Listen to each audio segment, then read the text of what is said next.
Pessoa da comunidade da bandeira branca, azul e rosa, pessoa trans. Talvez isso aqui também te aconteça. Tua vida já foi para um outro lugar? Você já construiu relações melhores, mais honestas, com mais presença, com mais expansão, mas volta e meia a vergonha ainda aparece no teu desejo, na intimidade, na forma de se colocar no mundo e até na dificuldade de sustentar a possibilidade de querer mais da tua própria vida, porque isso aparece repetidamente aqui no consultório.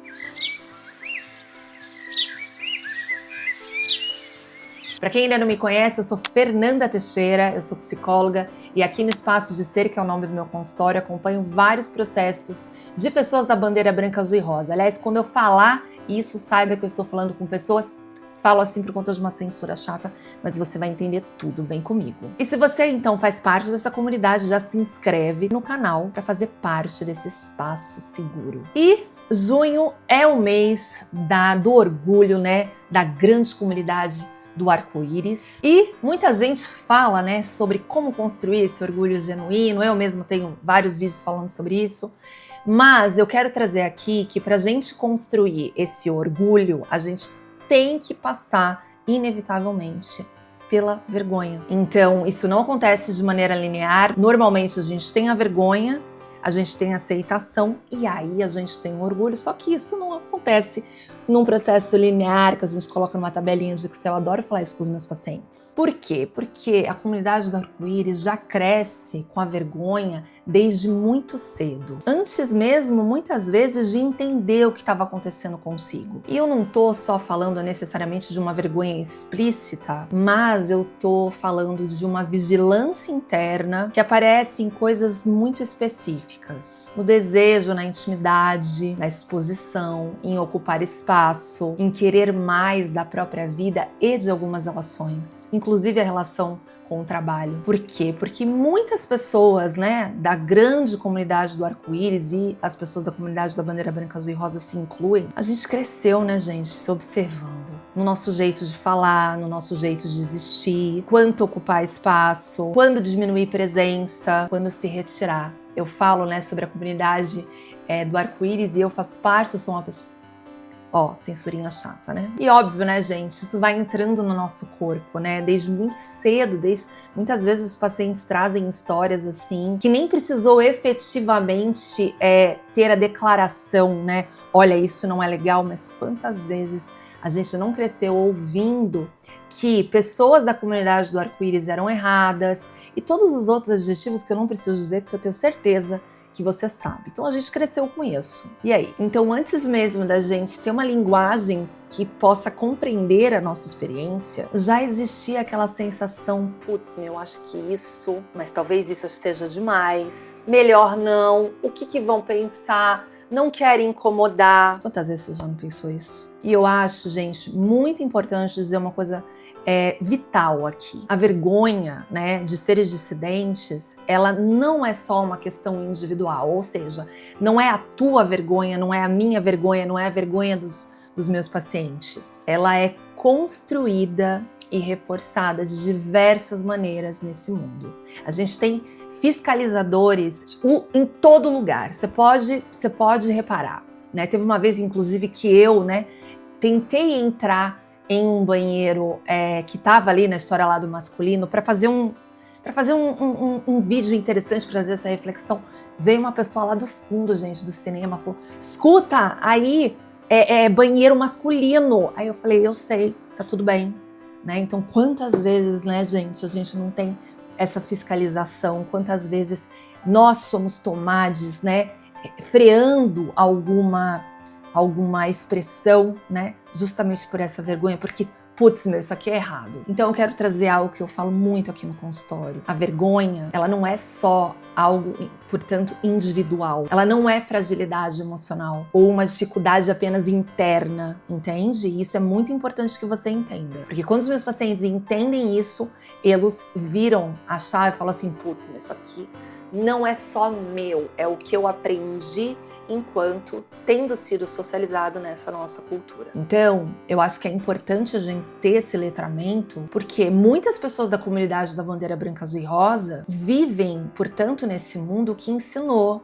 essa vigilância, punição, inadequação, rejeição, né, de tudo aquilo, né, que foge do normativo. E óbvio, né, gente, isso é inevitável atravessar a vida psíquica de alguém. Então, quando uma pessoa nova, né, muitas vezes me procura vindo aqui do canal dizendo: Fernanda, como que eu faço para construir esse orgulho genuíno? Assim, eu tenho muito orgulho por ser quem eu sou, mas eu não sei, eu sinto que ainda dá para ir mais. Eu falo assim, e aí a gente vai construindo onde é esse mais, né? Porque você não tem ideia de quantas pessoas me procuram para construir esse orgulho genuíno, né? E a gente não tem como construir esse orgulho genuíno se a gente não passa, né? Se a gente não é acolhido, se a gente não compreende a nossa história, se a gente de alguma forma não aprende a sustentar. Então esses são os 3 pilares do meu atendimento. Por quê? Porque quando a gente está falando, né, Fernanda, eu quero muito construir esse orgulho, a gente tem que entender que de alguma forma essa vergonha atravessa o corpo, a presença, o desejo, a possibilidade de intimidade consigo, a ambição, o tamanho da própria existência dentro de algumas relações, inclusive profissional. Mas, ao mesmo tempo, isso que é coletivo também ganha uma forma muito singular em cada pessoa. Porque é isso, a gente vive nesse coletivo, só que nós somos atravessados, né, de diferentes formas e isso vai tocar em diferentes contextos de pessoa para pessoa. Então, eu acho que é super importante, né, sustentar essas duas coisas. Então, o impacto coletivo e a maneira como isso passa a organizar experiências muito íntimas da vida. E aqui, ó, bora curtir, comentar e espalhar esse conteúdo. E eu acho que é algo muito importante, né, que alguns pacientes vêm com essa ideia, que o problema, na verdade, seja imaginar que orgulho e vergonha são opostos. Às vezes eles podem coexistir. Você pode construir, sim, uma vida mais ampla, mais honesta, mais autêntica. E ainda assim, justamente pela consciência, né? Então, quando os meus pacientes vão ganhando, né, consciência de quem verdadeiramente são, depois de muito trabalho, de muito investimento, né, deles nesse processo, não vou dizer para vocês que a vergonha não chega aqui no consultório. Então ela chega de diversas formas. Porque o orgulho não apaga, gente, algo que é muito conhecido, que é a vigilância interna. Que é muitas vezes, né, eu tinha um paciente que dizia assim para mim, Fê, às vezes eu não chego nem a desejar. Já vem uma força que me diz assim, nossa, não, eu não posso.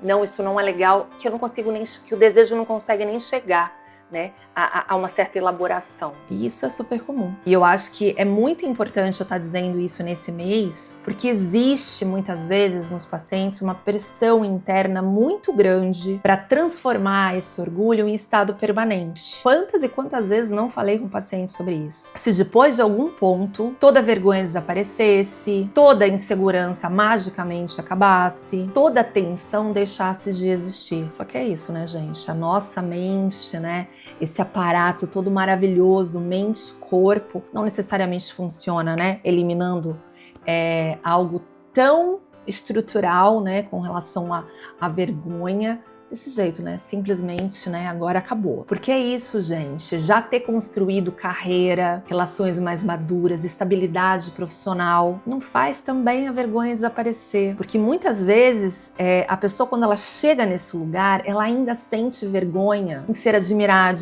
em desejar certas coisas, dizer não para outras, dizer sim para umas tantas, ocupar alguns lugares, desocupar alguns lugares, sustenta a ambição. E é aí que aparece quase um desencontro interno. Aliás, vídeos sobre carreira, sobre ser melhor remunerado, tudo isso que eu tô falando tem aqui no canal, mas eu vou colocar aqui na descrição para vocês acompanharem, porque também acho que ver aonde, né, muitas vezes isso trava na questão profissional é muito interessante. Então, assiste aqui. E aí é isso, né, gente, porque o paciente traz, minha vida já expandiu, mas existem partes de mim, Fê, que vivem à espera de um julgamento interno muitas vezes. Eu tinha um paciente que dizia assim, Fernanda, mora dentro de mim um vigia. E esse vigia, ele não dorme, ele é 24 horas, porque ele tenta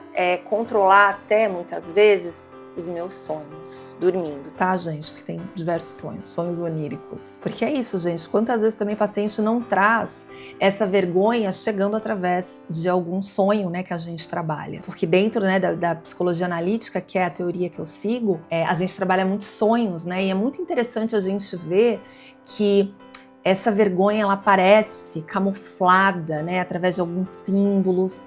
Essa vergonha impede um tanto, né, de você perseguir, você compreender muitas vezes, né? Às vezes até o paciente com vergonha de até trazer, né, o que sonhou aqui no consultório. Que é isso, a vergonha, ela tá em muitas partes da nossa história. Então, eu quero trazer para vocês aqui, para vocês se inscreverem no canal, ativarem o sininho e me ajudar a espalhar esse conteúdo e comentar. Acho que é muito importante, né, gente, a gente talvez mudar um pouco o pensamento. Poxa, Fê, como eu posso nunca mais sentir vergonha? Então talvez a questão não seja como não mais sentir vergonha, mas como alguns pacientes, né, a gente vai desenvolvendo um repertório, né? Nossa, Fê, eu deixei de fazer tal coisa, deixei de me colocar numa reunião de trabalho ou com a minha companheira.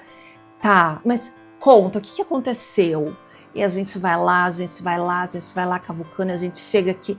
Fernando, eu tava morrendo de medo, de vergonha, assim, sabe? Do que a minha companheira ia pensar quando eu pedi para ela, para que a gente trocasse um pouco os nossos papéis. Nossa, Fê, muita vergonha, né? E a gente já tem toda uma relação aqui estabelecida, eu e ela. Eu falei assim, pois é, porque essa vergonha, ela é quase uma erva daninha, muitas vezes, tentando, né, corroer os nossos desejos. Mas é muito importante a gente perceber, né, muitas vezes que a pessoa reduziu uma presença, um desejo, uma intimidade consigo e com o outro, uma ambição, liberdade, possibilidade de expansão. E aí, gente, a gente pode até entender que muitas vezes essa vergonha vai continuar existindo na gente. Ela tem ali, né, todo ser dissidente tem uma marca, né, e a vergonha muitas vezes faz parte dessa marca, porque a gente aprendeu de diferentes formas a sentir vergonha e através da vergonha censurar muitas vezes a autenticidade, porque seres autênticos incomodam muito o mundo, né? Então, muitas vezes, né, quando eu vou ouvindo, né, através do acolhimento e da compreensão da história dos meus pacientes, a gente vai vendo, né, que na história teve muitos momentos que muitas vezes a pessoa nem necessariamente ouviu não faça isso, mas pode ser um olhar, pode ser um silêncio, pode ser uma ausência. Isso fica guardado, gente. Então, a vergonha talvez vai existir como uma marca, mas a questão maior é que ela não precisa continuar organizando a tua existência, a tua vida. Então, se você é uma pessoa que faz parte aqui da comunidade da Bandeira Branca, Azul e Rosa, se inscreve para fazer parte desse espaço seguro, porque eu realmente acho que existem experiências que só começam a ganhar espaço, que só começam a ganhar linguagem quando encontram espelhamento. Então vem aqui, ó, comenta em quais momentos a vergonha tenta atravessar a tua vida no dia de hoje. Comenta, porque um comentário ao outro pode servir. Nossa, era exatamente isso que eu estava esperando. Putz, era exatamente isso que eu precisava ouvir. Então, comenta. Como sempre, espero que os meus vídeos cheguem num lugar de carinho, amor, acolhimento, mas também de muita provocação à tua história, ok? Um beijo e até o próximo vídeo.